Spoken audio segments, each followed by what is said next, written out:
Last time, by Miss Squeakers. Chapter 10 Magic. The air around Twilight was as still as she could be as she gawked at the glowing regal figure standing before her. She struggled against the pressure in her head as she prevented herself from fainting. Princess? She muttered out once more. The figure seemed to freeze for a moment as it stared down at Twilight. After a couple of seconds, she folded her wings down to her sides and relaxed her body. You must be the element of magic, the Alicorn assumed. I have waited a long time for your arrival. Sadly, I must disappoint you, as I am not your princess. I am merely an imprint of a select part of her mind. The figure returned to an idle position as he appeared to wait for Twilight's response. Twilight relaxed her shoulders and slumped over, disappointed. She looked around the room, which was completely dark by now. Neither the light emitted by the Alicorn nor the diamond seemed to reflect off the walls, almost as there was none there. Turning her attention back to the diamond, she noticed that it appeared to have a few rays of yellow light that connected with the Alicorn. Well, if you're not Princess Celestia, then who are you? What are you? I have so many more questions, but the more I find out, the less I seem to know. I am not, and not have ever been amongst the living, therefore I have no name. She continued, I am is a magic spell, cast by the Princess of the Sun to hold a secret for the duration of my existence. So the element of magic herself requests said secret. I am obliged to present it. The doppelganger looked, talked, and even sounded like the princess. Twilight inspected her carefully, looking around to view her from different angles. All the while, the figure never took her eyes off her. Twilight walked up to her and moved her hoof to attempt to touch her, but her foot never made contact. It simply passed through the Alicorn as the light appeared to distort like ripples in the water. Well then, Twilight paused for a moment, considering how to address the image. May I call you Celestia? The figure nodded. Well then, Celestia, can you tell me the secret? Twilight requested. I am sorry, element of magic, but I do not recognize this question. You must ask another question. Well, she either has pre-assigned responses or a limited amount of them. Twilight thought, this is not going to be easy. Twilight took a moment to think before coming up with a plan. Well, if I can just force the information out, I'll have to think of as things that I want to know and hope that she has an answer for them. She looked back up to Celestia and cleared her throat. Why did Celestia bring me here? The Alicorn paused for a moment once again, but came up with a perplexed look on her face. I'm sorry. I have two answers for that question. Could you be more specific? Twilight sighed in exasperation. Why did I come here to find out what Princess Celestia's secret was? Why couldn't she just tell Princess Luna, or even leave a message? The Alicorn responded immediately this time. The information I hold is too valuable to be written down, and while Princess Luna would already know anything I had to tell you, she could not know what information Princess Celestia has left for you, since she would be able to act on it and interfere with Princess Celestia's plans. Plans? What plans? Twilight asked, perplexed. I am sorry, element of magic, but I do not. Alright, I get it, Twilight interrupted. Well then, why did Princess Celestia leave Luna to tell me she was 4,000 years old? The hologram closed her eyes as lights began to flow from the diamond back to the walls of the room. Element of magic. There was a time when the princess wasn't a princess, or even an Alicorn at all. The hologram responded, motioning with her hoof for Twilight to turn around. Twilight looked back to see a white young unicorn filly with a wavy pink mane playing in a field of daisies with another unicorn, dark blue with a light blue mane. The Alicorn walked up beside Twilight as she began. Yes, 4,000 years ago, Princess Celestia and Princess Luna were born as unicorns, just like you. The world around the filly suddenly began to crumble before it began assembling itself into a library. The filly began to study intensely, while periodically stopping to practice spells from a book. She and her sister both showed an exceptional talent for magic. The image of the filly grew into a teenager, was performing spells that even Twilight found difficult. The regal Alicorn suddenly came into the doorway to address the fillies. He was clad in platinum armor over his crimson coat. His mane flowed much like the princess's, but it was golden like the rays of the sun. Prince Sol took notice of her skills and took her under his wing. The images played out in front of her, showing Celestia growing as he studied book after book and honed her skills. But everything changed as an impending disaster loomed over the horizon. Dear sister, Princess Celine has requested our presence for something important. Celestia ran in, brandishing a scroll stamped with a royal insignia on it. Luna looked up to see Celestia impatiently, waiting for her to get up. What is the matter? Is something amiss? She asked, noticing the fear in her sister's eyes. She said it was important, and we must see her immediately. Celestia panicked. With a quick nod, Luna reached out with her hoof, touching Celestia's shoulder before focusing her magic. With a quick flash, she and Celestia transported to the throne room of the prince and princesses. The two unicorns bowed before the two Algorns of reverence, before rising to await the news from them. Princess Celine rose up from her throne to address them. She was not wearing her usual golden crown and accessories, leaving her smoky white mane free to flow, light gray coat completely exposed. Young fillies, she choked, we have requested your presence bearing grim news. Prince Sol stayed seated in his throne, announcing in a passive voice. You are both familiar with the spot in the sky that dares to block part of it day in and day out, are you not? Both mayors nodded. Our astrologers assigned to researching this anomaly have discovered that it is approaching us very rapidly, he continued. You will an impart question in little over 1 day, Princess Celine interjected, sensing the princess struggle with the resulting bad news. Sadly, they will impact our fair land with such force that nothing could possibly survive. The two mayors stepped back, awestruck at this devastating revelation. They quickly embraced each other before turning back to the royal Algorns again. What do you want us to do? Go home, Princess Celine solemnly answered.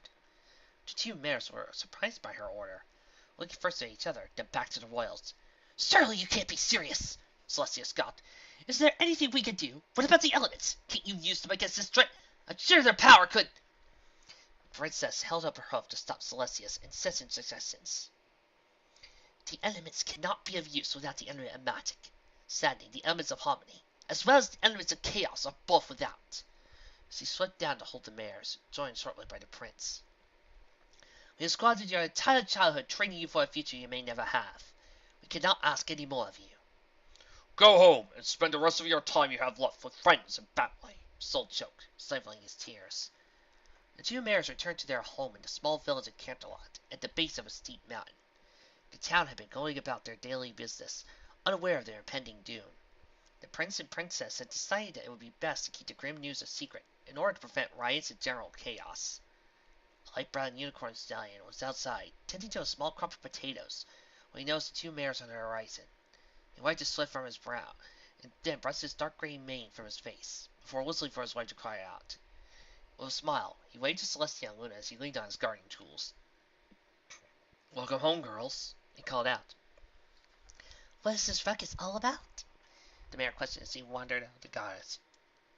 Adjusting her glasses, she noticed her daughter is approaching. With a gleeful yelp, she galloped towards them. The unicorns held their hosts up to catch their mother, forcing out the best smile they could muster, given the circumstances. When they met, they held her as tight as they could, resting their heads on each side of her shoulders. Their father noticed immediately when the charade stopped. Girls, what troubles you? He asked as he began to approach them with worry in his golden eyes. Mother broke the hug to examine her daughter's faces more closely. Sure enough, she noticed the worry in their eyes. Yeet, Luna began, struggling to come up with an easy way to tell him. It says that we must prepare for a grand feast for the prince and princess by this afternoon. We're not certain we can complete the task by sundown. Celestia finished. She was always better with her words and plans. She always had a solution for everything. Luna looked back at the alabaster unicorn, with confused pace on her face. But dear sister, what the... She began before being nudged in the ribs by her sister. Every pony has been granted an invitation, but we were hoping that the village would assist us in preparation as well. It'd be magnificent if every pony would join us in this grand event. At her last sentence, she turned towards Luna, blinking steadily before turning her attention back to her parents. With a brief pause, the two ponies smiled at Celestia and Luna. We'd love to help out. The two sisters both split up to prepare for the evening's festivities. Luna had taken to the task to write a letter to the prince and princess, explaining the situation and requesting that they join them for the feast. After, she decided to gather her questionable friends. Celestia couldn't understand why Luna chose to hang out with such an unruly bunch, but she seemed to be able to bring them all together rather harmoniously. Regardless, Celestia had to come up with a way to round up all her friends as well. Her first stop was by a bakery. Surprise was an exquisite baker, an even more talented party planner. If any pony could make this event the best night of their lives, it was her. Celestia walked up to the counter and rang the small silver bell that rested on top. In no time at all, a white Pegasus with a blonde mane came skipping out. Is there... Hello! Is there anything I can help? She said before noticing Celestia at the counter. Celestia! When did you return? She gleefully exclaimed, maneuvering her way around the counter to give her a hug. It's good to see you again, Surprise. Okay, I think I know what's about to happen, but I'm not going to spoil it for you guys. And if you guys have read this fic before, don't tell me. Celestia tried her best to return the beaming smile that her friend wore. I'd love to catch up on everything, but we have to prepare for tonight. I'll come to request your assistance instead of setting up a lavish feast for the prince and princess. Celestia specifically chose to visit Surprise first, not only because she needed her party planning skills, but because Surprise was probably the most attentive pony in all of Canterlot. Surely, if she had visited the others first, the emotional toll would become more obvious on her face. Unfortunately for Celestia, Surprise was more attentive than she had imagined.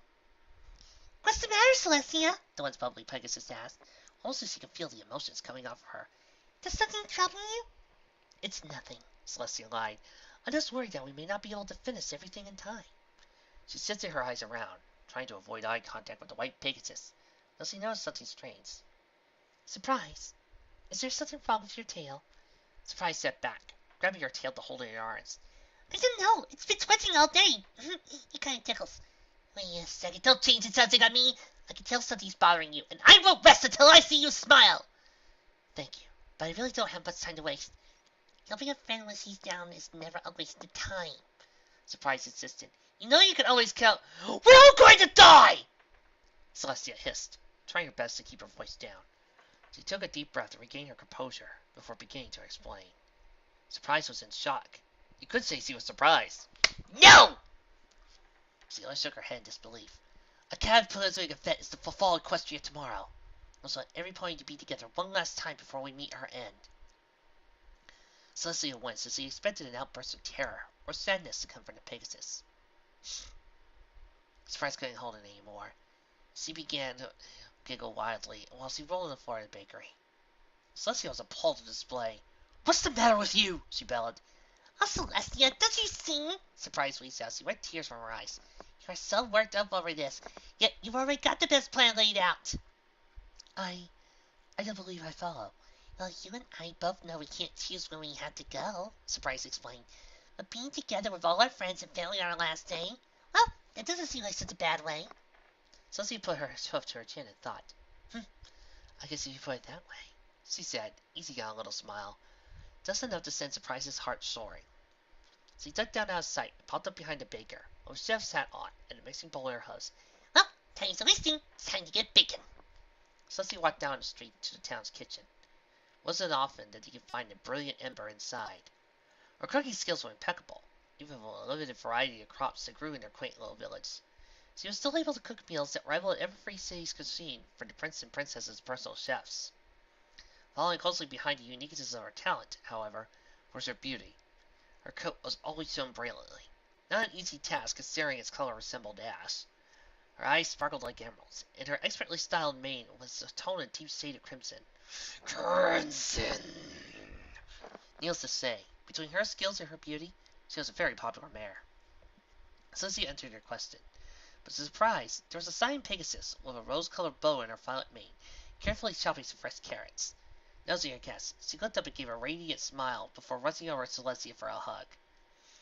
Featherlight! Celestia beamed. It's a pleasant surprise to see you here. Featherlight skipped playfully around the unicorn, flapping her wings in excitement, before stopping in front of Celestia. Smiling, she methodically began to make a few gestures with her hooves.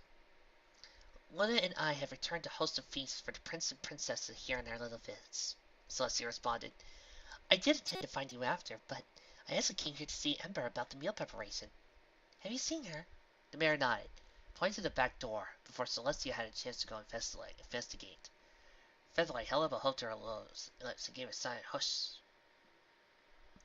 Both mares quietly trotted up to the door, cracking slightly to get a peek at what Ember was doing. Celestia was standing up straight, and Featherlight, poking her head between Celestia's legs, to get a peek. Outside, they could see Ember, but just past their field of vision, a gross stallion could be heard talking. I insist. Gross stallion spoke. Celestia could swear she knew that voice from somewhere. Never before I have laid eyes on such a beautiful mare as yourself. It'd be an honor if you would join me for this evening's gala. Why, this is so sudden. Ember put her hoof up to hide her blush. Celestia pressed her face hard to the ground. Oh no, she's gonna say yes. This isn't good. As he leaned to the door to give Ember a look, the hinges made an audible squeak. Ember turned quickly to investigate the noise, startling Celestia back. Unfortunately, Featherlight still had her head between her legs, causing her to stumble as she tried to back up. Their bodies twisted, trying to regain balance. And finally, they came crashing right through the door and landing in front of the two startled ponies. Celestia looked up to see Ember's eyes sparkle with glee. The other pony, the one she recognized as a colonel in the Royal Equestriari, did not look pleased with the interruption. Miss Celestia, he sneered, to what pleasure do I owe this blatant intrusion of our privacy? The alabaster unicorn quickly hopped up to her hooves, dusting herself obviously nervously. Before she had a chance to respond, she was sent tumbling back to the ground as Ember tackled her in her embrace. Tia, you buck! She laughed. How did you arrive? Celestia's face contorted as she laid underneath the gray mare. Can't breathe, she started jokingly. Unsure as he was being serious, Ember jumped back, helping Celestia up to her hooves. I'm so sorry. I must have got carried away. She quickly turned to face the colonel. My apologies, but might I have a moment with my friend? She asked politely. Of course, milady, he said with a slight disdain. He bowed before heading back into the kitchen, followed shortly by Featherlight. He realized he needed to tend to the food. They watched as he left, brooding to himself. You two know each other? Ember asked. Why, yes. I've seen him around Everfree City. Let us say he isn't too fond of my pranks. Celestia chuckled, or getting more serious. You wouldn't be planning on growing with him tonight, would you? Well, I suppose I have been considering it, she suggested. When she looked at Celestia's face, she could tell that even though she was trying really hard to hide through her smile, she was disappointed. Why do you ask? It's nothing, Celestia lied through her smile. I just want to have you the best night of your life. Ember gave her a firm nod before they made their way to the kitchen. Inside, they could hear the beautiful melodies of Featherlight's whistling ringing through the room. She was a very talented whistler, and it was a skill perfectly complemented her talent for bird-keeping. Standing in the corner was the colonel, completely entranced by the sanguine melodies, at least until he noticed the beautiful mare drawing up to him. Milady, I hope you have considered my offer. She looked at Celestia, who waved her hoof, pressing her to go ahead.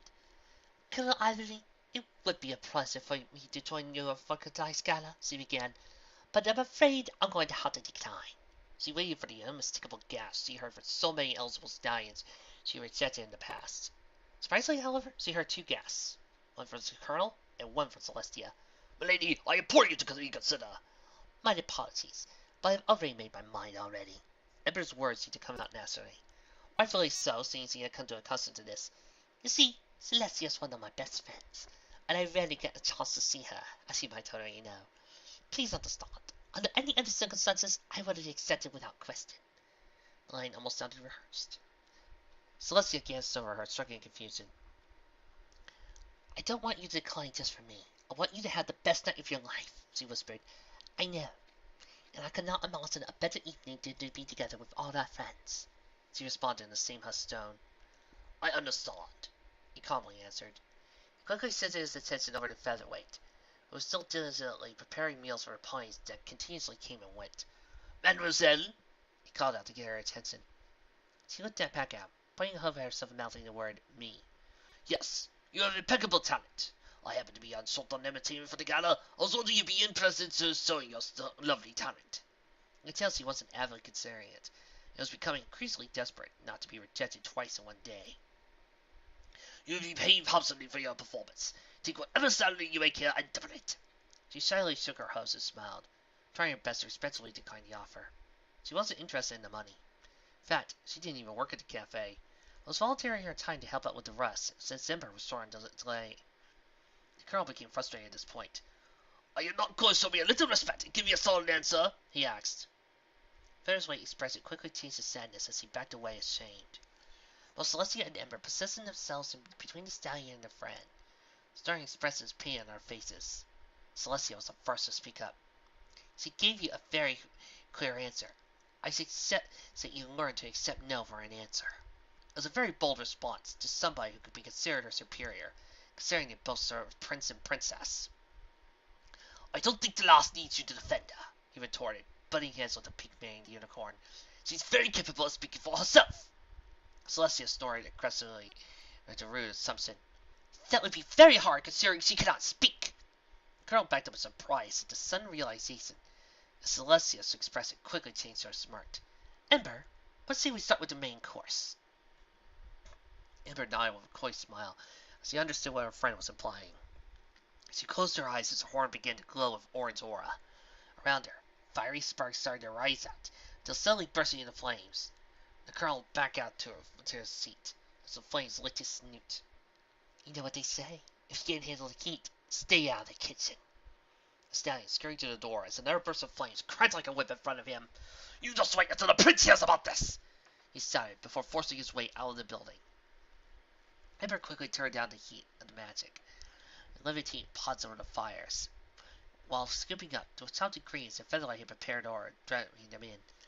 So, Celestia, she began, what brings you here? Lying to all of her friends was the hardest thing she had to do, but it was for the best. Everything had to be perfect, and she couldn't see her friends truly enjoying themselves if they knew the truth. For now, she was satisfied with telling everybody it was going to be a feast.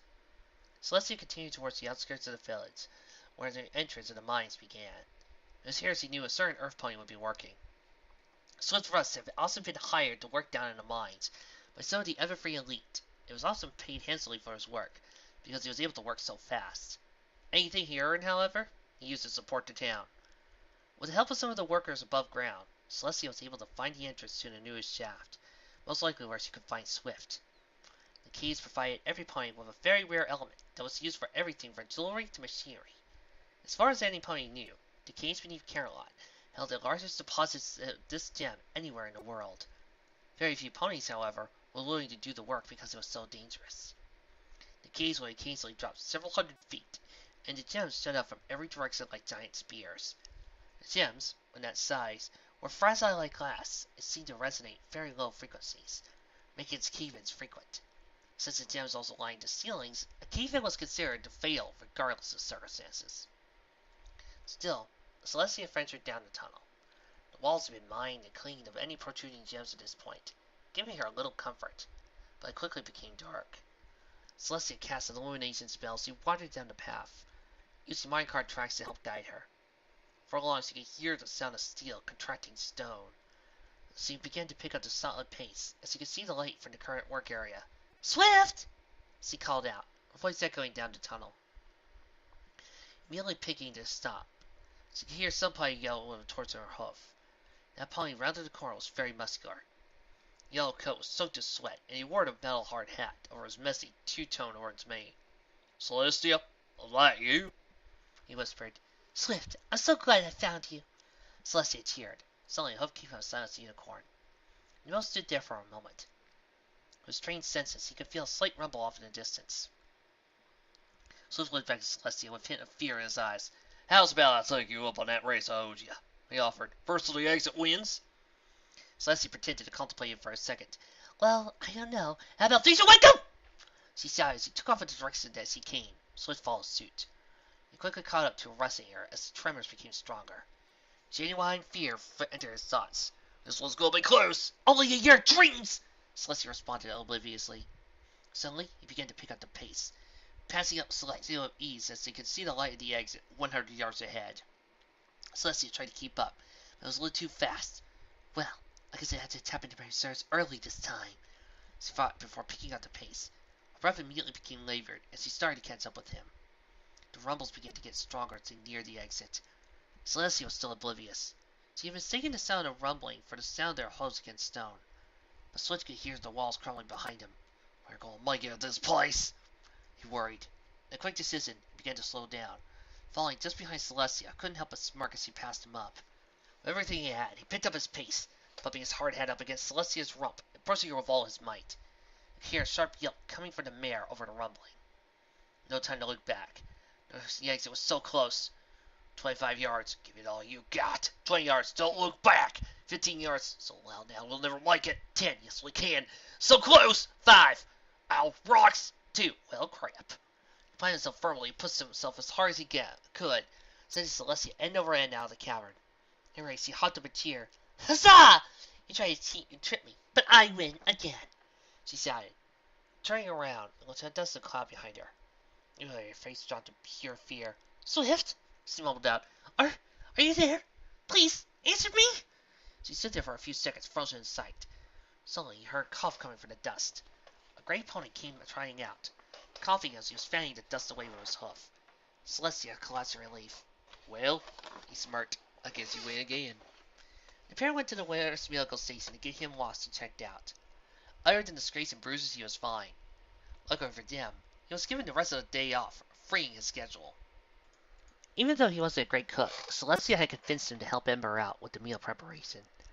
She convinced him that with the size of the meal they were preparing, there'd be a lot of heavy lifting required. Still, there was one point less he wanted to see.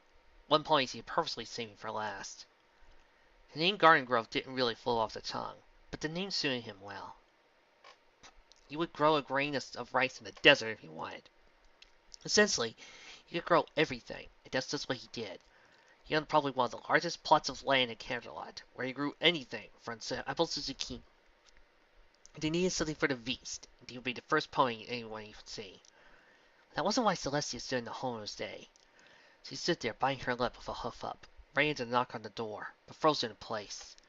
She closed her eyes and waved her hoof back and forth carelessly, hoping it would make contact with the wooden barrier before her. The regular pairs of knocks echoed in her mind. Already sounding stupid. Moments later, a stallion opened at the door. It wasn't very statuesque, as one would expect from a farmer. He was shorter than most stallions, and while muscular, wasn't as big as the one either. He stared at Celestia with his beautiful gray and blue eyes for a moment, before being caught off guard by the hug that came flying at him. He slowly wrapped his arms around the mare as he rested her chin against his shoulder. Certainly, she had no intention of leaving that position for a while. Celestia, I didn't think you were coming back, he stuttered. Not after the way you left. I'm so sorry, Cardi, she cried. I was a fool for leaving the way I did. Can you ever forgive me for the things I said? He broke the hug and looked at Celestia in the eyes. She turned her face to the ground before avoiding those eyes. Gently, he put his hoof under her chin and rose her to face back up and moved his hoof to the brushy hair out of her face. Let's go for a walk. Celestia watched where her head hung low as he followed the path down to a small grove around the base of the mountain. Tia, remember when we used to come here as foals? He asked, waiting for an answer from Celestia. She nodded slyly. You told me that we'd never be apart, and then you planted the first seed you found in the center of this clearing, where it would get the most light. You promised me to you that you would take care of it, because it would represent our friendship. I remember, she cried, tears dripping down her cheeks. When I saw you with her, I just got so angry.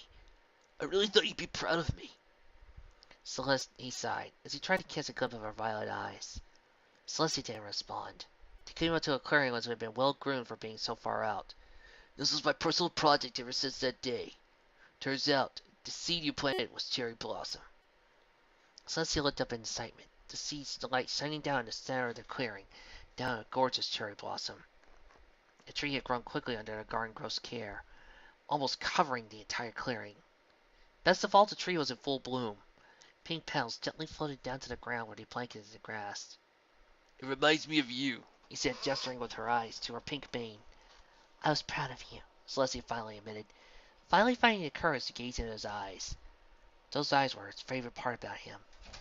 They were gray, but in the right light. You could see the blue light shining through. They never faltered, even in sadness, as if he always knew he'd find a way to make it through. But I was just jealous. The sudden revelation caught Garden by surprise. So much so he didn't realize what she meant. What? Huh? He asked similarly. Celestia wanted to tell him so badly, but she couldn't bring herself to say it again. She considered a second chance to back down when she didn't understand it the first time. Come on, Celestia, it's just 3 little words. What do you have to lose? Like a fool, She could only stand there under the most romantic settings she could imagine, with the world about to end and still say nothing. She was lucky he was patient. How long has he been waiting? A minute? An hour? I must look so dumb right now. She panicked. I was jealous because I thought it would be me, she shouted, wincing in embarrassment. Like an eternity had passed before she had the courage to peek up and look back at him. I love you. He placed his hope to her shoulder, while pulling her in, holding her tight. I love you too, he said. Sam expressed her excitement. He continued, but not like that. Instantly, tears started to well up in her eyes before spilling out on the floor. Her heart felt like it had been crushed under the weight of the entire mountain. She wanted to run away as far as she could go, but as she started to run, he grabbed a hold of her arm. Wait, please understand, he pleaded. We have a special, something no pony else could even dream of. I mean no offense by this, believe me I don't. But I don't want anything to ruin that. Celestia, you're my best friend, and I wouldn't have it any other way, he said, mustering up a genuine smile. The way his eyes shined with tears was unlike anything Celestia had ever seen. He was crying, not from sadness, but from joy. For the first time, as he could see, his eyes were unsure. Unsure of the future and how things would turn out. But for him, that was the happiest thing he could imagine. She didn't need any more convincing than that. I wouldn't have it any other way either. The hologram of the Alicorn turned into standing next to Twilight. She had just realized that she had experienced not only felt like an out-of-body experience, but gave her a sense of deja vu. The world around Twilight faded back into nothingness of the room she was standing in. Before Twilight could ask any questions, the hologram continued. Her tale wasn't done. Everything went as planned. They spent the night together with their friends and family. Even the prince and princess joined them. It would not bottom later unless the day's end did illumine the horizon. Like all good things, this day too would come to pass. The images started to return. This time it was a sky that flashed with lightning in all different colors from the intimidating and unnatural clouds. They were thick, resembling smoke, and appeared to be burning from the orange and red lights that shone through. But as you know, the world did not end that day. Celestia lay on the grass beneath the dark sky, admiring the power of the lightning that flashed above. Around her lay her friends, her sister, and her sister's friends, all in a circle. There was no hiding it anymore, so they told them all. Neither the sun nor the moon had been visible in the sky since the previous day. The object in the sky was so close now that it obscured the entire sky, but it wouldn't have mattered until the electrical storms covered the sky as well. Celestia looked to her left and right, and all her friends as Luna did the same. She was not sad that everything was about to end. In fact, she was happy. She was happy that she had led a good life, and accomplished everything she really wanted to do, and more than some. With friends like these, what more could she really ask for? The images of her life passed through her eyes with every flash of lightning, until it came to the events of the previous day. Surprise was so happy. Even the thought of death couldn't change her attitude. She faced every obstacle with a bright smile and laughter. Brilliant Ember was always a gem to be around, entertaining and pleasant, but despite her proper beauty and beauty, she never forgot she was cared from. She was always so loyal to the ponies she cared about. Ding! Loyalty! Even though fate told Featherweight what she couldn't do, she still found the courage to give every pony more than they could ever ask for. She gave joy and happiness whenever she could, whether through her whistling or just giving her time. Where most ponies would take what they believed the world owed them, she would give whatever the world had to offer. Ding! That's 3! Swift's Rest was always to put his own life on the line for others. Everything he did was to help those who couldn't help themselves. He worked in the dangerous mines to help support the village. Even his athleticism was so that he could stay strong and protect the others and do a better job in the mines, so he could earn more money. If a little kindness goes away, then he would truly reach the stars. Ding! That's 4! Garnet Grove had always been so noble. An honest day's work was for an honest day's pay. He never took anything he didn't deserve. His honesty to Celestia would turn out to be the greatest gift Celestia could give, even if she wasn't aware of it. Ding! And that's 5! We have 5 elements, people! But without herself, what could she do to make a difference in the world? Every pony around her had something that made each day brighter for her. But what she really had to offer? Her nights were spent studying for hope that one day, that knowledge would make the world a brighter place. But she never had the chance to shine. What could I do with my magic? And we have all 6. Thank you, ladies and gentlemen. Thank you for playing this wonderful round of Which Element is Who. Join us again next week for What Are We Doing with a Multiverse Story. Thank you. She felt a spark light up inside of her. How could she have not noticed before? Each of her friends embodied the spirit of an element of harmony. She was the only one was missing was magic. The one that was missing was her. Celestia stood up from the ground, as did Luna. You feel it too? Luna nodded. Around them, the others watched curiously as they closed their eyes and focused on the sky. The sisters' horns began to glow intensely as they focused on the most powerful spell they could imagine, feeling it with the happiness of their friendship. Together, they connected the horns, and a bright beam of light shot up directly into the sky. With the power of the spell, the ground beneath them started to shake until they themselves lifted off the ground. The beam tore through the clouds, making a clear path straight to the object. They came closer to the planet. Around them, every pony stood up in amazement as the two had appeared to be accomplishing something. If anything. Suddenly, the clouds parted from the center in all directions for miles, evaporating instantly, followed by an ear-piercing crack! A shockwave pushed every pony, including the sisters, down to the ground. In their disappointment, they didn't even try to stand back up. Above, the horror of the gigantic meteor was completely visible. The object expanded their entire horizon, and the center was white hot as it tore through the upper atmosphere. However, Celestia was determined. She stood back up and fought the light heat as she cursed towards the sky. I will not let it end this way. I have something worth fighting for. I am the element of magic, and I will not let down my friends! Celestia's horns shined brightly as her eyes were completely enveloped in light. Above her appeared the 6 elements of harmony. It was circled around the 6 ponies, glinting up in the air. Inspired by her sister's determination, Luna also began to focus her magic, first shining brightly from her horn, then her eyes as well. The 6 elements of chaos also manifested themselves above her, and ascended to circle the 6 other ponies left on the ground, lifting them much like their counterparts. With one final push, the elements beamed the 2 great lights up into the sky. The beams began to rotate around each other, drawing them closer together until they fused, creating one massive white beam. It shot up through the sky at lightning speed and pierced the meteor with a loud crack! Across the surface, cracks began to expand out, fanning across the body until it was completely fractured. Lights began to shine through the cracks, and in one great flash, the meteor disintegrated. After a couple of seconds, the light of their magic finally faded away, making way for the light of the sun that brilliantly shined overhead. The 12 ponies lay together on the grass, laughing at each other what they had just accomplished. Their laughter was cut short by a pair of blinding lights that came from the direction of Everfree City. Lights hovered in front of them, and then flared brightly, transforming themselves into the prince and princess. You did it, girls! Princess Selene exclaimed. You all did it! We knew you had it in you, Prince Saul announced. Wait, you knew it all along? Princess Luna asked. Why didn't you tell us? Even though things didn't go according to our plans, we made you for you many years ago. You still had to learn your destinies on your own, much like Princess Selene and I did before you. Prince Saul nodded for Princess Selene to address her student individually, before turning its attention back to Celestia. The danger you girls faced was very real. We had hoped to give you more time to learn your destinies, but fate had conspired against us. Luckily, you girls are stronger than we anticipated. What do we do now? Your gift comes with a great responsibility. Together with your sister and friends, you are tasked with maintaining balance between harmony and chaos in this world. Prince Sol lowered his horn over Celestia's shoulder, one at a time, officially knighting her. If ever something comes along to threaten that balance, you must use the elements to defeat that enemy. For now, you must continue your studies. There is much you must learn. Lights faded back into the gem, leaving Twilight alone in the room with the hologram.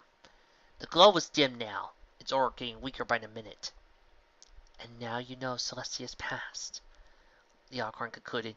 You are the successor to the element of magic of over 4,000 years ago. As the element of magic, you have access to limited amounts of power that you must use to maintain balance between harmony and chaos. So what do I know now? Asked Twilight. How do I get back home? You must learn to control the magical state. When your eyes shine white, you can only do this if all the elements are present. But only then will you have enough power to be able to return to your own time. And the elements of chaos? What are those? I'm sorry, Twilight. I do not have enough power left to answer this question. You'll find out on your own in time. Twilight pondered for a moment. While the main part of the message was cryptic, she had been given her first solid answer she had been given since she arrived in the future. One thing bothers her more than anything. Celestia, may I ask you one more thing? If the answer is short, you may. The figure began to fade away to a yellow glow, no longer resembling a being anymore. I do not have the power to stay any longer. How did the princesses become alicorns? That, Twilight Sparkle, is a good question. The light lay into nothing, leaving Twilight in a pitch-black blue room with no reference point. She cast an illumination spell, but like before, the light didn't reflect off the walls or floor. She looked every direction, became frantic as she ran around searching for an exit. Something gave her a strange feeling, however.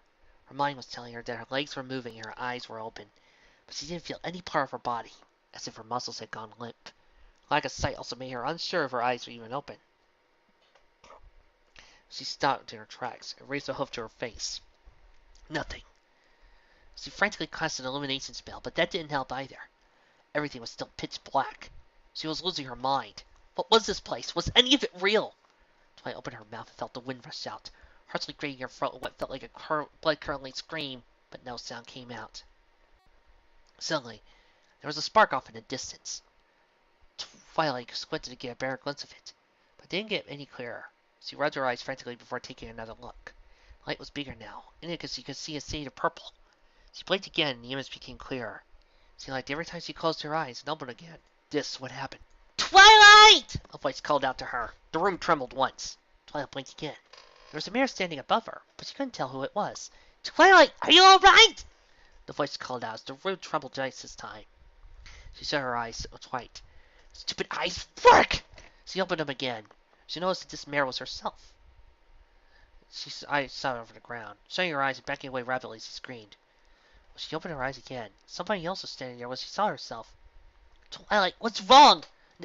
Nova? Twilight gasped.